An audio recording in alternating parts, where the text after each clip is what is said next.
অনেকদিন আগের কথা। এক জঙ্গলে টুনি নামের একটি চিড়িয়া বসবাস করত। তার প্রতিবেশী ছিল টুনিয়া।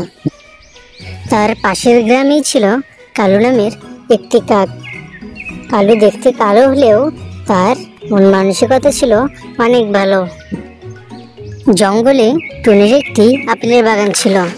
এবছর টুনির বাগানে অনেক পরিমাণে আপেল হয় এবং টুনি তা দেখতে গিয়ে বলে, এবছর গাছে অনেক আপেল ধরেছে, আর কিছুদিন পরেই আপেলগুলো পেকে যাবে।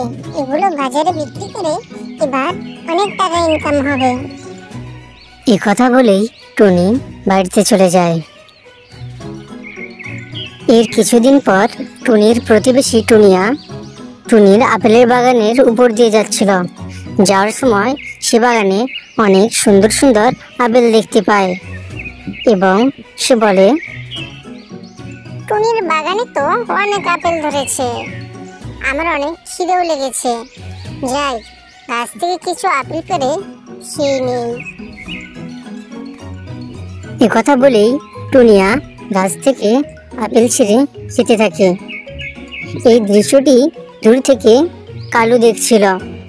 কালু মনে মনে ভাবে, এই বিষয়টি টুনিকে জানাতে হবে।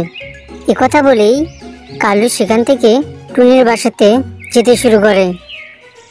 টুনির বাসায় গিয়ে কালু টুনিকে বলে, শোনো টুনি, তোমার গাছের সব আপেল তো টুনিয়া খেয়ে শেষ করে ফেলল।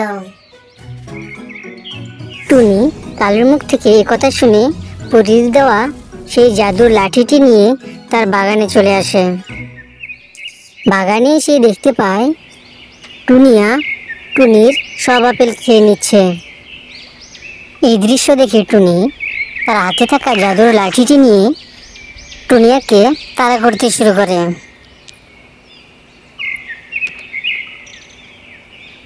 টুনিয়া দৌড়াতে দৌড়াতে যখন হাঁপিয়ে যায়, তখন টুনি তার হাতে থাকা লাঠিটি নিয়ে টুনিয়াকে মারতে শুরু করে। বন্ধুরা, পার্টটা দেখতে চাইলে ভিডিওটিতে লাইক করে চ্যানেলটি সাবস্ক্রাইব করো।